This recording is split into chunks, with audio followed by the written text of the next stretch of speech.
It's been another record-setting weekend at Route 66 Raceway in Joliet, Illinois. The fans are ready. The race teams are making final preparations. Get your souvenirs now because we are getting ready to go racing here at Route 66. This exclusive broadcast is available in high definition on ESPN2 HD.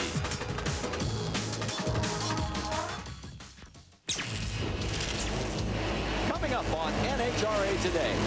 We're in Chicago, and it is time to go racing. One of the greatest championship points battle in history is going down to the wire. The top 5 in Funny Car are separated by just over 80 points in the standings. We'll talk to all 5, get their thoughts on their chances at what may be the best points chase of all time. Plus, we'll break down this historic chase, telling you who should win, or at least who we think will win. And as the season winds down, every point becomes more critical. Every qualifying position is crucial. We've got highlights from this weekend's qualifying and a preview of today's eliminations. Time is running out in 05. You don't want to miss NHRA Today. It's next. NHRA Today, presented by Lucas Oil, and you can see the cars filing into the parking lot here at Route 66 Raceway, and look at the fans heading for the ticket windows. It is going to be another great, fantastic weather day, and we are ready to go and potentially set some more national event records. We're back in the pit area. You can hear the warm-ups in the background. There is John Force taking a photo with one of the fans. We're just a few feet away from him. In fact, here we are, folks, and you're going to get a chance to see a few hundred of our favorite fans. Here they come at Route 66 Raceway as we get ready for the Ameriquest Mortgage Nationals, and we're glad that you're with us for another edition of NHRA Today. Gotta say happy birthday to James. I just found out it's his 8th birthday today. Say happy birthday, gang. Happy birthday! There you go. You got your 15 seconds of fame. All right, let's talk a little Funny Car. We have got the best championship going in years. 5 guys within just over 4 rounds for the title. Right now, after qualifying, Gary Scelzi, John Force, number 3, number 5. Mike Dunn, what do you think? Well, when you talk about performance, you got to talk about Gary Scelzi and John Force. Gary Scelzi, the first man to run a 330-mile-per-hour run in Funny Car. He did it here. He looked very good in qualifying at 469 on Friday night. You got to like his chances. John Force made 4 very good runs in qualifying, capped off with that 470 laps time yesterday. I like his chances, but if anything, for as far as an Achilles heel for John Force, it would be that first round matchup. If he can get out of the first round, he usually has a good shot, but he's up against Phil Burkhardt and Team Worsham. Team Worsham knows how to race Team Force, and Phil Burkhardt is not intimidated whatsoever by John Force. He's already beat him twice in first round matchups this year. In fact, Phil has a winning record against John career-wise, and very few guys can say that. Let's take a look at the points right now, and you can see exactly how close it is. Gary Scelzi on top by 30 over Robert, 33 over John, and as we said, just over 4 rounds of racing separate the top 5 in the championship chase. We want to talk about qualifying? Take a look at Friday night's blistering session. Gary Scelzi, he goes 4.69 seconds at 3:31, and guess what? Tommy Johnson Jr. over in the other lane did the same thing. Quickest and fastest side-by-side pass in the history of the sport. That was amazing. Just a great pass. And then John Force, I mean, the last session yesterday, lays it down, his best run of the week at 470 at 328, showing everybody that he's ready for today. And then Ron Capps also set a career best in the 4th session yesterday. That's right, in the heat. He goes 4.73 seconds at 3:29. He's in the number 8 spot, and guess who he gets to race? That man right there, Robert Hight. Robert's been struggling all weekend. This tells it all. Friday night, he hits the throttle, nothing happens. They've been fighting gremlins all weekend long, and I'll tell you what, they're not real confident about their chances coming into today's eliminations with those problems they're having. How'd you like to be Eric Medlin? You run a 4.74, but that's only good enough for the number 10 spot. That's right, we've got the quickest field ever. A 484 was the bump. That gives you an idea just how good conditions have been and how tough you better be. Don't bring your B game to this one. And how about Cruz Pedregon? Tip of the hat to the Cruiser. Remember, the last 2 races, he hasn't even been around on race day. Failed to qualify both times. Here he goes, 4.68 flat, 330 miles an hour. Both of them a career best. Take a look at the matchups. We've already mentioned there is Cruz. He'll have Gary Densham, the Capps Hight matchup, and there's John with Burkhardt. You talk about a pressure matchup. That's as good as it gets between Ron Capps and Robert Hight in that first round. Yeah, Capps can't afford to lose that one. It could be the end of his championship hopes. Over on the other side, there's Gary Scelzi. He has got Mike Ashley in the opening round. In fact, that's where we find Dave Reef. Well, Marty, Gary Scelzi is the point leader. He's the first guy to drive a Funny Car 330 miles an hour, and he's got the benefit of a Joliet Wally earlier earlier this year when he beat Eric Medlin going into this championship chase. The obvious goal, join Kenny Bernstein as the only guys to win championships in the nitro categories. This is a subject, though, that 4 weeks ago we couldn't talk about. Now you almost welcome it. Why? Well, now I believe I'm in a Powerade points chase. Before, too many things can happen, but now with 4 races left and after today 3, you know, we're a player and we're leading the points right now. So now I think it's time to talk about it. You've been very lucky to be with some very good people throughout your career. Mike Neff, just another one. What has he brought to you? He's brought me a lot of confidence, and Mike believes in me, just like this team. That's why we've been together for 3 years and going to be together for 4. It's important to know that the guy bringing you on that starting line, beating on the hood, loves you, and he believes in you, and he knows even if you screw up that you're going to be okay, and you can go back to the trailer, and he's not going to hit you over the head with a Matco ratchet. Very quickly, anything less than what today makes this a bad weekend? Well, of course, we want to win. That's why we're here. But if we can come out of here with more points on the guys behind me than we got in here with, then it's going to be a success. Gary Scelzi, one of 2 Team Schumacher cars in this championship chase. The other driver can be found right now standing by with Gary Gerald. Yes, indeed. Rod Capps, number 5 in the championship hunt, and he comes in with great qualifying numbers yesterday. Career best. He runs 4.73 seconds, 329 miles an hour. It gets him only the number 8 spot in this quickest field in NHRA history. But the big concern, 2 consecutive first-round losses the last 2 events. In terms of your championship hopes, does that make today maybe the most important day of the season? Yeah, we keep saying that, huh? We had Robert first round of Reading. Not having lane choice kind of put us against the wall there, and we felt like that was our deal. That was the whole year. But we got through it, and now we're here, and we got him again. Now we got lane choice and kind of destiny in our own hands. So to answer your question, yeah, this is it right here. It's the only way to make up points. Basemore's got Medlin, which is one of our other guys right in front of us in the points. So a lot could happen today. Good or bad that you face Robert Hight, another of the championship contenders, in the first round of elimination? Now it's good because we ran great in qualifying. We feel like we've really got a handle on it. The car's back to being consistent like it had been. And, you know, you always say that. Even if I didn't feel that way, I'd have to tell you yes, because you have to. We got no choice. And right now, at this point in the game, 3 races left after this, we have to make up some points. And so, yeah. Huge implications for both Ron Capps and Robert Hight in that first round of eliminations in Putty Car, Marty. Thanks, Gary. And we're going to shift gears just for a moment because we want to talk about the Fram Pit Report. Got a great question from Fred Clapsaddle in Middletown, Pennsylvania. Fred wants to know which type of car is harder to tune, Top Fuel or Funny Car. For the answer, we bring in a guy who has done both, Lee Beard. That's a very good question. They're both extremely difficult vehicles to tune. I do believe the Funny Car technically is a little bit harder to race. The application of power to the racetrack, especially under hot, slippery conditions, is very, very tricky. The Dragster, the application of power is a little bit more forgiving under both hot conditions and really cool, sticky track conditions. But again, they're both very challenging machines to tune. All right, if you've got a question for us, just email it to us at nhra@espn.com, and we'll get it on the Fram Pit Report. We've got to take a commercial break. Don't go away, because when we come back, 4 runs in the 440s, including a national record for Tony Schumacher. We'll talk to the man who makes all that horsepower, Alan Johnson. And in Pro Stock, Greg Anderson. This is the only track he has yet to win at on the NHRA Tour. That may end today. And we'll also talk to Robert Hight and the struggles that they are having this week. Stay with us. Today is presented by Lucas Oil, the world leader in heavy-duty and high-performance lubricants.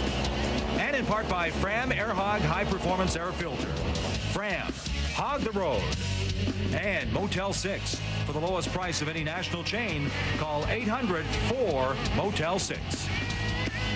And as you ride along with Jake Coughlin, we're back at NHRA Today, presented by Lucas Oil here at Route 66 Raceway. And oh my, look at that haircut. What happened to the mullet there, big boy? Well, you know, 25 years ago, that was in, I think. Hey, let's talk a little Top Fuel. We've got a 3-car championship hunt, but right now, after what's happened this weekend with Tony Schumacher, Alan Johnson, the U.S. Army team, 4 runs in the 440s, new national records, he's breaking their back. You know, that's an understatement right now. I mean, you talk about the performance, obviously they have that, but the consistency to be able to make 4 runs in the 440 range, I mean, that's what you need to do to win on race day. And if they can continue doing that, Tony Schumacher, the driver, he's been doing a great job. You know, you can take it to the bank. It's almost like it's going to have to be a mistake mechanically or a miscue by Tony, which I don't think either one of those are going to happen. And let's go back a couple of weeks ago when we gave you our predictions on who we thought would win the championships. You and I are in some deep trouble here. Well, you know, I mean, I made my pick for Larry Dixon back in April, and I liked the choice back then. But obviously, we're now in the situation where we got cool racetracks. Alan Johnson, Tony Schumacher definitely have the performance advantage over Larry Dixon and Doug Coletta right now. So you got to like their chances with the conditions we're going to be seeing in the next few races. Well, let's take a look at the points after qualifying, and you'll see that it is now up to 105 for Tony over Larry and 108 over Doug. And don't forget, we cannot give those 20 bonus points for the national record until the end of the event. So in essence, if Tony holds on to the record, nobody takes it away from him during the event today, he'd have a 125-point lead over Larry Dixon. Let's talk about the last 5 races, because when you look at the number of rounds that each guy has won, it's Larry Dixon that's won the most, but he seems not to be able to pick up any ground. A situation where Larry Dixon's just maybe a little bit better on those greasy racetracks, but right now when you need the performance, it's all Tony Schumacher. All right, let's go and show you some of the highlights. And boy, this one team could fill up a whole volume. Let's go back to Friday night, the record run. This was just a backbreaker right here, a 4:43. He was running 281 miles per hour at the 8th mile, and then carried that onto the other end with a 4:43 at over 331 miles per hour. Doug Coletta will start out in the number 4 slot today. He ran a 4:49 for his best. And Larry Dixon, 3 runs in the 4:50 range. He's only in the 7th spot. Hasn't been able to crack into the 4:40s. Take a look, and here are the matchups. Tony Schumacher has Bobby Lagana. As you look down, Doug Coletta gets a break, potentially, if there are team orders involved. We'll be asking that later on during our race broadcast. He's got teammate David Grubnick. And then there's Larry Dixon. He matches up with Scott Coletta in the first round. Let's talk to the man that makes all that horsepower for the Army of One. He's with Dave Reeve. These just a few of the men that helped Alan Johnson into potentially resetting the national record for the 5th time in his career. But Alan, let's duck back to Reading. You had the performance to win the race, but the car was down on speed a little bit. We all assume rev limiter, the same rev limiter that theoretically should have limited you here, but it's not. Why? Well, you know, the racetrack in Reading, although it's a good track, the top end, the last 500 feet of that track is a little bit slicker than this. So it achieves an RPM earlier. And as soon as it sees that rev limited RPM, it turns on the rev limiter, drops cylinders, and slows down. Here, the engine RPM is lower to achieve the same speed, so it comes on later. Is it only robbing just a few thousandths then here? Yeah, a couple thousandths. Yeah. As far as tunability goes, take us all the way back to your career, to your brother Blaine. How is this car affected by your tune-up? Is it as good a car as you've had? It certainly is a good car, and we've just, you know, certainly over the years we try to think that we've learned a little bit along the way, and the whole combination is getting better as we go. And, you know, it's not perfect, but it certainly is pretty good. They will race Bobby Lagana in round 1 with a 440 race car that, keep in mind, Marty, they could get 20 extra bonus points. If they win, they could put a big hurt in the competition today. Absolutely could, as we are now going to shift gears, go to the factory hot rods for a brief moment, talk about Pro Stock, because Greg Anderson has stretched his lead after qualifying to 182 markers over Kurt Johnson. Everybody from 3rd on down is running for the also ran department. Let's talk about the highlights, because we don't have to show you much. Again, it has been a devastating performance by Greg Anderson, and Jason Line's been right behind him. Yeah, both cars have just been tremendous all weekend long, just like we see with Tony Schumacher. Greg Anderson just running the great numbers here, highlighted by that 664 at 208 miles per hour. I mean, just a great job by that team. Take a look, and as you look at all these matchups, think about this. Quickest Pro Stock field ever. And the only car not to run the 660s is Dave Howard, the number 16 qualifier. Just an incredible performance. And a tip of the hat to Eric Anders. She has her best career start. She'll be number 5 up against Ron Krischer. There's the other side. There's Jason Line, and Alan Johnson and Kurt Johnson match up as well. Talk about the Motel 6, who got the light award from a couple of weeks ago in Reading, because it goes to Pro Stock. In fact, it goes to Dave Howard, the number 16 qualifier. He took out Ron Krischer in round number 1 at Reading by 22 10,000ths of a second. He gets $1,000 from Motel 6. And if you're wondering who's leading right now for the closest finish of the year and 25 grand, it would be Cruz Pedregon. That's right, by 10,000ths of a second. All right, let's swift back to Funny Car and talk to another one of our championship contenders. Check in with Gary Gerald. Number 2 in championship points is Robert Hight, but it's been kind of an intriguing weekend for this team. In qualifying, you're only able to get down the track 1 time in the 4 sessions. Has that shaken your confidence at all? Yeah, it has a little bit. just because, you know, we've had bad luck, and, you know, the very first run, thankfully we got in that run. That was a good one. But run, we had a malfunction and something broke right on the starting line. And yesterday we had 2 extremes where it shook early and then drove the tires off later. Jimmy and I last night stayed out here and we customized a set of clutch levers that we think will help us early on in this racetrack with such a good bite. You know, hopefully it's going to be the answer. You've got Ron Capps again on the first round of eliminations, but you don't have lane choice as you did 2 weeks ago in Reading. How significant is that? Neither. There were 460s running each lane in Funny Car. The lanes aren't an issue here. You know, we just got to beat him. You know, do like we did last week in Reading. Robert Hight trying to regain a little momentum because you consider the last 5 events out of a possible 20 rounds of competition. He's won only 3 of those, so they desperately need to get something going in that first round matchup today, Marty. Yeah, Gary, I don't think he's worried about the lane. I think he's just worried about getting down the racetrack right now in round number 1. We've got to take another commercial break. When we come back, we'll talk to the 13-time champ. There he is, John Force. We'll also talk to his teammate. That would be Eric Medlin as we continue our focus on the Funny Car Championship. Don't go anywhere. We're coming right back.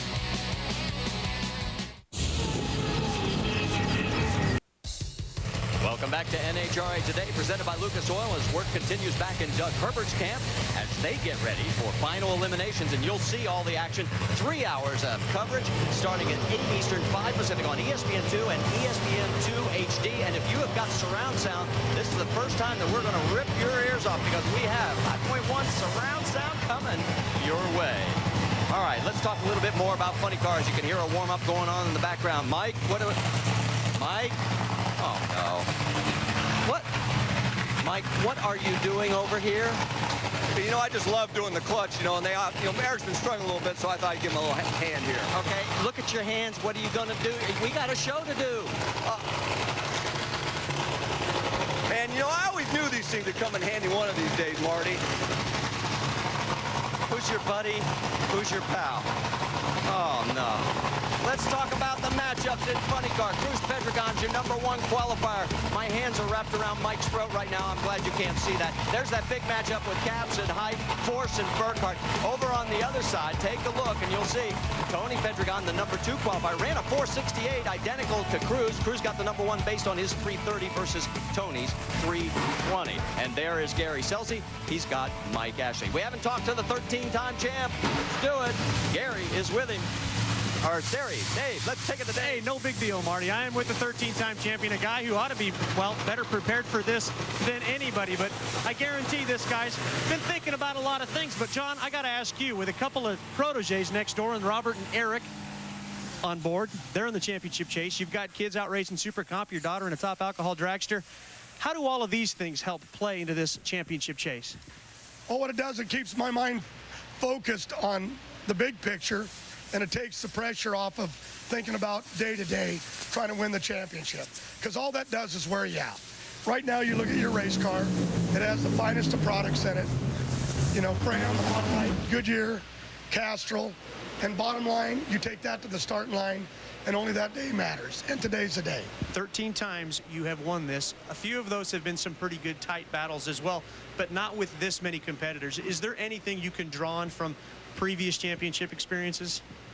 Well, when you've won them all, the majority, I guess the only year I can look on is 92 with Cruz Pedregon.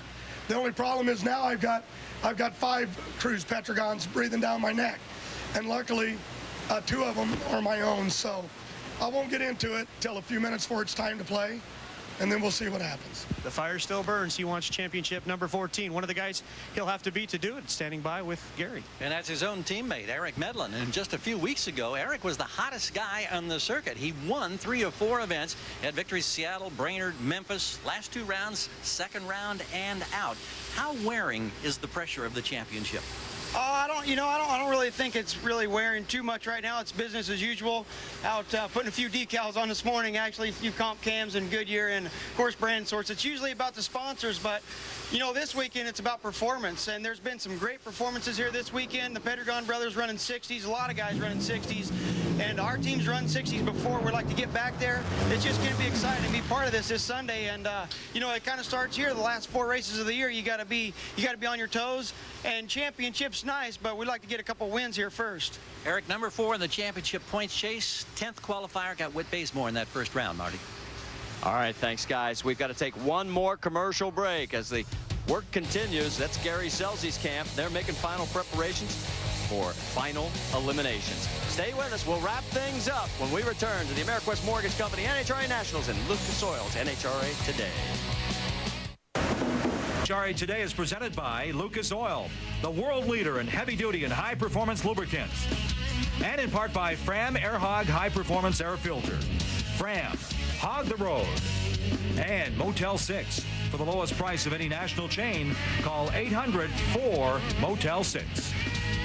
And welcome back to NHRA Today, presented by Lucas Oil. That was Dale Creasy grenading one yesterday during qualifying. As we get ready to wrap things up, we want to remind you about racing action later tonight at 8 Eastern, 5 Pacific, when we have the AmeriQuest Mortgage Company NHRA Nationals right here on ESPN2 and ESPN2 HD.